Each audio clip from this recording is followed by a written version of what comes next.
আল্লাহ এবার পাহাড়কে ডাক দিয়ে বলে, পাহাড়। আল্লাহর অর্ডার পাইয়া পাহাড় আল্লাহ পাহাড়কে বলে, পাহাড়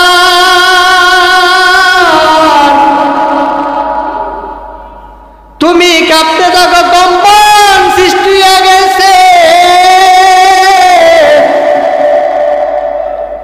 যেই সৈন্য বাহিনীগুলো আব্দুল্লাহ বিন তামেরকে নিয়ে গিয়েছিল, ওই সৈন্য বাহিনীগুলো পাহাড়ের কম্পনের কারণে সবাই পরে মারা যায়।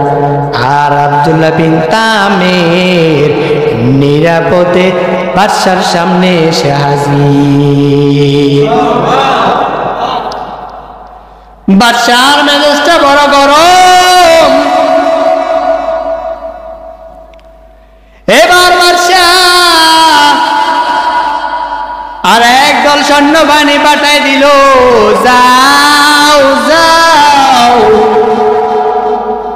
আব্দুল্লাহ বিন তামেরকে সমুদ্রের মাঝখানে নিয়ে যাও, তাকে ফেলে দিন। আব্দুল্লাহ বিন তামের আল্লাহর উপর ভরসা করে সমুদ্রের মাঝখানে আব্দুল্লাহ বিন তামেরকে নিয়ে যাও। আমার আল্লাহ বলেন, এরে সমুদ্র, সাগরের মধ্যে ঢেউ শুরু হয়ে গেছে।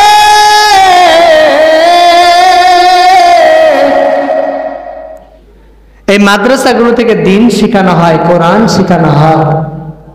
এই মাদ্রাসাগুলো থেকে কোরআনের এক একটা পাখি তৈরি হয়, কোরআনের হাফেজ তৈরি হয়, এক একজন আলেম তৈরি হয়, এক একজন ওয়াইজ বক্তা খতিব এরা তৈরি হয়। আজকে যদি মাদ্রাসা না থাকতো তাহলে কোরআন শিখতো কোথা থেকে? খুব কষ্ট। এই মাদ্রাসা কাছে এসে জাদু শিখে আবার সন্ধ্যাবেলা চলে আসার পথে ওই জমানায় ঈসা আলাইহিস সালামের ধর্মের অনুসারী একজন পাদ্রী রাহেব, সে গির্জার মধ্যে আল্লাহ তাআলার জিকির করত। তো যুবক আব্দুল্লাহ বিন তামের ওই গির্জার মধ্যে গিয়ে বসত, সময় দিয়ে এরপরে জাদু শেখার জন্য যাইত।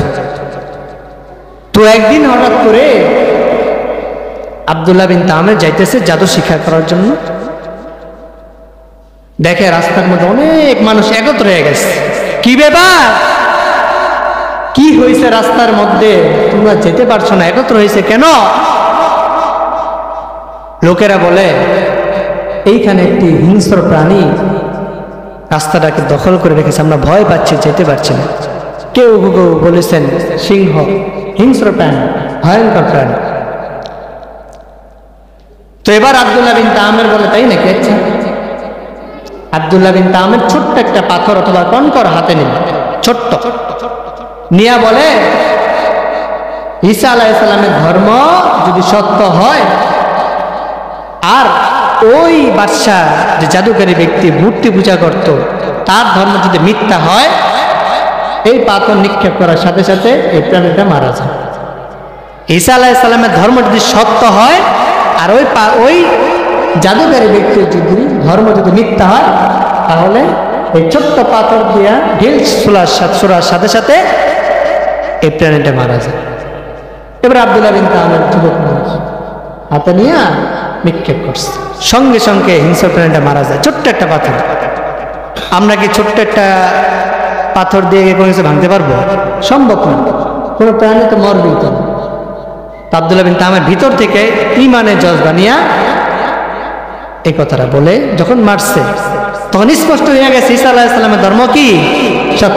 সত্য ধর্ম। এবার সব মানুষ আশ্চর্য হয়ে গেছে, কি ব্যাপার? আব্দুল্লাহ বিন তামের যুবক মানুষ ছোট্ট কনকর দিয়ে হিংস্র প্রাণীটা মেরে ফেললো, কারণটা কি? কি এমন রয়েছে আব্দুল্লাহ বিন তামের কাছে? একে একে মানুষ আসতেছে, অসুস্থ মানুষ আসে, আব্দুল্লাহ বিন তামের কাছে আসে, আব্দুল্লাহ বিন তামের ফু দিয়ে দে, ভালো হয়ে যায়। সুবহানাল্লাহ বলে, ঈমান আনো, ভালো হয়ে যায়। এক অন্ধ মানুষ বাদশার প্রজাদের থেকে একজন, সে আসলো, খবর পাইছে যে আব্দুল্লাহ বিন তামের নাকি যুবক আছে, মানুষ অসুস্থ মানুষ তার কাছে গেলে সুস্থ হয়ে যায়। তো কে খবর নিয়ে আসছে? অন্ধ মানুষ আব্দুল্লাহ বিন তামের কাছে আসছে, সঙ্গে সঙ্গে ফু দিয়ে দিছে, সঙ্গে সঙ্গে চোখ ভালো হয়ে গেছে। সুবহানাল্লাহ, ইমানের কত পাওয়া। বাদশার কাছে খবর পৌঁছে গেছে, কি ব্যাপার? আমি হলাম বাদশাহ, আমি রাজত্ব চালাই, আমি খোদা, আবার খোদা আসলো কোথা থেকে? কে আনছে ইমান? তাকে ধরে নিয়ে আসো। বাদশার কথা অনুমতি নিয়ে ধরে নিয়ে আসলো ওই অন্ধ ব্যক্তি এবং ওই গির্জার মধ্যে যে রাহেব ছিল তাকে, আব্দুল্লাহ বিন তামের, 3 ব্যক্তিকে ধরে নিয়ে আসো। 3 ব্যক্তিকে ধরে আনার পর এবার বাদশা বলে, এই অন্ধ ব্যক্তি, তুমি না আমার গোলাম? তুমি ইমান এনে ফেলার সাথে সাথে তোমার না চোখ অন্ধ ছিল? আমি ইমান আনছি, আমার চোখ ভালো হয়ে গেছে। কিসের উপর ইমান আনছি? আমি স্যার আর কে আছে রব? বলে না, আল্লাহ একজন আছে, আল্লাহ একজন আছে, যে আল্লাহ আমাকে আপনাকে বানাইছে, যে আল্লাহ আসমান জমিন বানাইছে, পুরা পৃথিবীটা যে আল্লাহ বানাইছে, আল্লাহ তো আছে। এবার বাদশা বলে, এই অন্ধ ব্যক্তিকে চোখ ভালো হয়ে গেছে, ও যদি ইমান না ছাড়ে ওকে শুলে চলে। বলে ইমান ছাড়বো না, যে যার উপর ইমান আনছি, ইমান আনার সাথে সাথে যদি আমার চোখ ভালো হয়ে গেছে, তাহলে এটাই হলো সত্য ধর্ম, ইমান ছাড়া যাবে না। তাকে শুলে চড়ায় শেষ করে। এবার ওই গির্জা রাহেব পাদ্রী তাকে বলে, ইমান ছাড়বে? বলে না, ইমান ছাড়বো না, মরতে রাজি আছে, ইমান ছাড়তে রাজি। এবার তাকেও শেষ করা হয়। এবার কার পালা? আব্দুল্লাহ বিন তামের যুবকের পালা। বাদশাহ ডাক দিয়া বলে, আব্দুল্লাহ বিন তামের,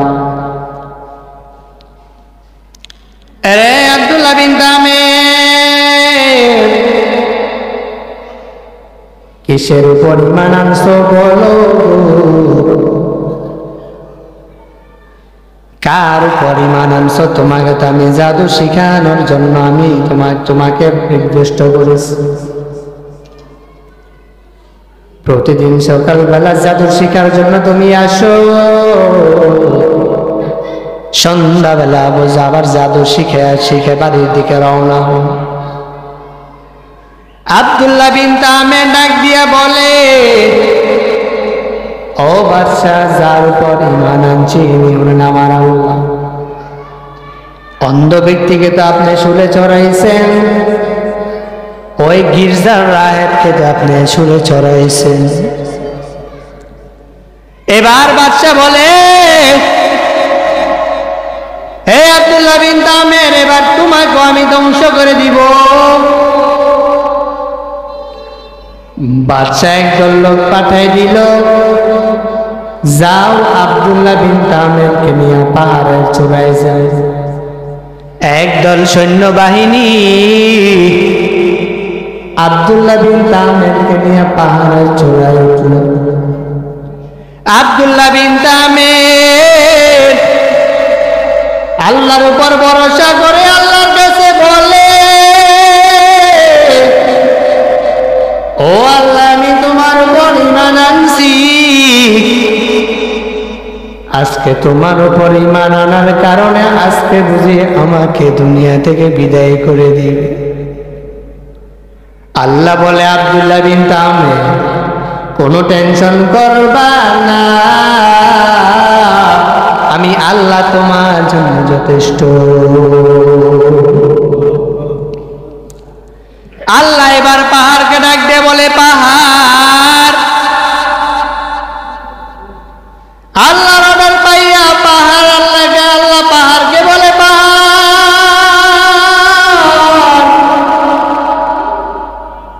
তুমি কাঁপতে থাকো, কম্পন সৃষ্টি হয়ে গেছে। যে সৈন্যবাহিনীগুলো আব্দুল্লাহ বিন তামেরকে নিয়ে গিয়েছিল, ওই সৈন্যবাহিনীগুলো পাহাড়ের কম্পনের কারণে সবাই করে মারা যায়, আর আব্দুল্লাহ বিন তামের নিরাপদে বাদশার সামনে এসে হাজির। বাদশার মেজাজটা বড় গরম। এবার বাদশা আর একদল সৈন্যবাহিনী পাঠাই দিল, যাও যাও আব্দুল্লাহ বিন তামিরকে সমুদ্রের মাঝখানে নিয়ে যাও, তাকে ফেলে দিন। আব্দুল্লাহ বিন তামির আল্লাহর উপর ভরসা করে সমুদ্রের মাঝখানে আব্দুল্লাহ বিন তামিরকে নিয়ে যাও। আমার আল্লাহ বলেন, এরে সমুদ্র, সাগরের মধ্যে ঢেউ শুরু হয়ে গেছে,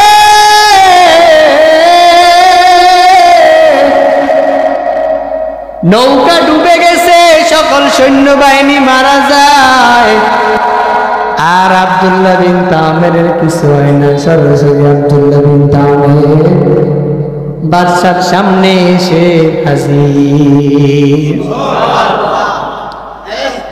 বাদশার মেজাজটা বড় গরম।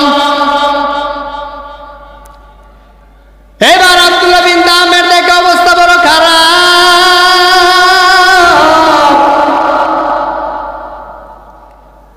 আব্দুল্লাহ বিন তামির বলে, বাদশাহ যদি আমাকে মারতে চাও আমার কথা অনুযায়ী তুমি শোনো।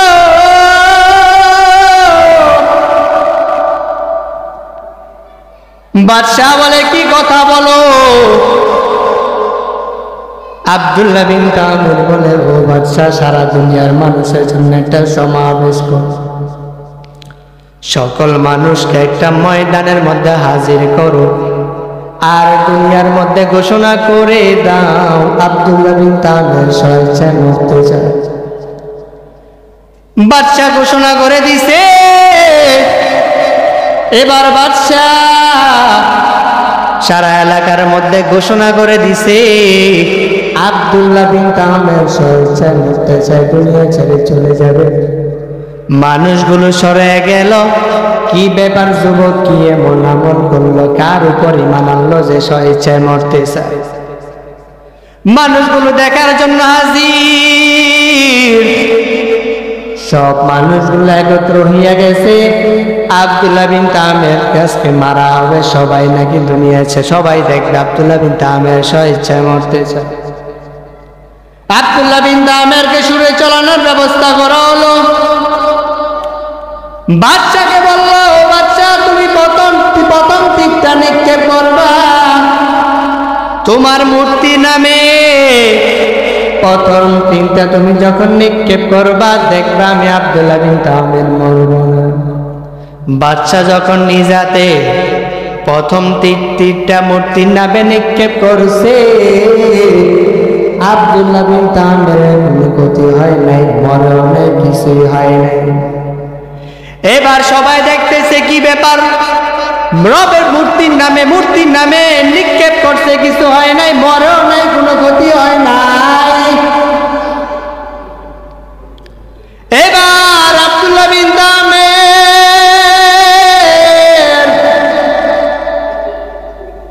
বলে, বাদশাহ আমার রবের নামে তুমি এবার তীর নিক্ষেপ করো।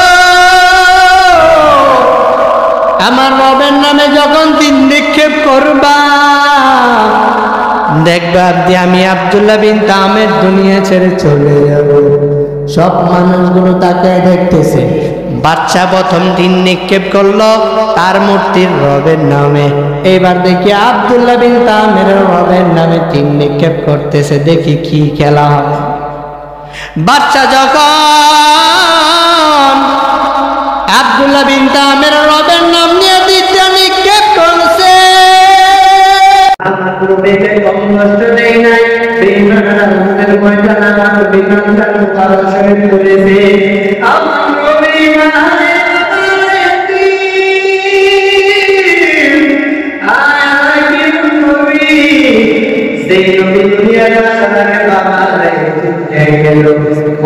বাচ্চারা খেলা করে মায়ের বাচ্চাদের খেলা দেখে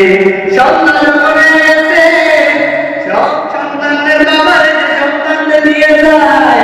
আমার মধ্যে একবার তুমি টাকা আমার কেন আসে না? নবীজির মা দৌড়ে ময়দানে এসে মায়া নবী কান্না করে, নবীজি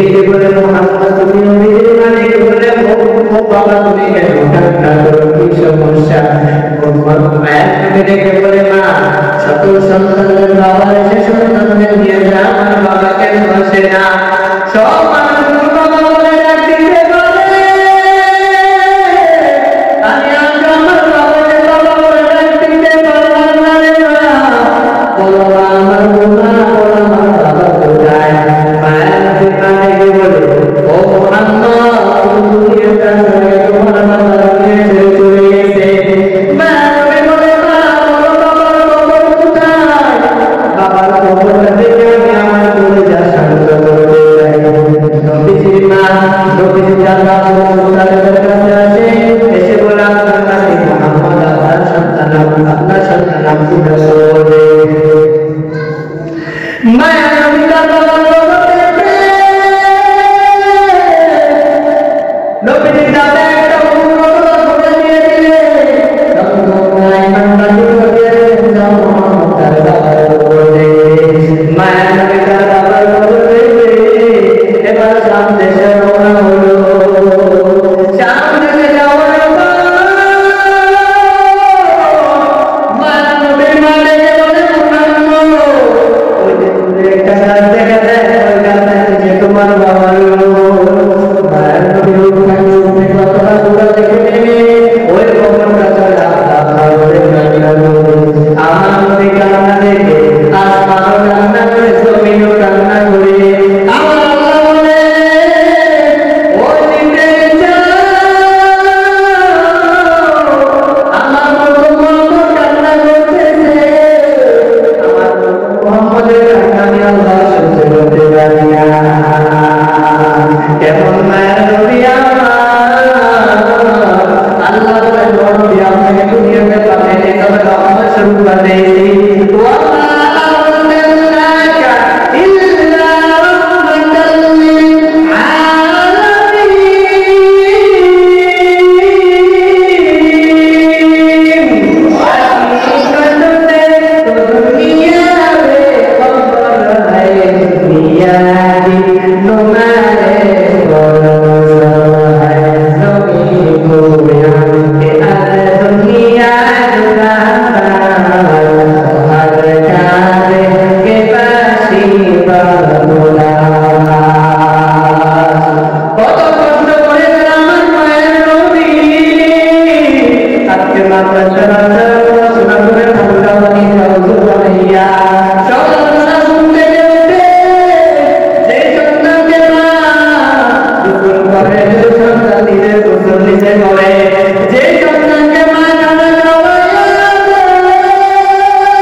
এই কথাগুলো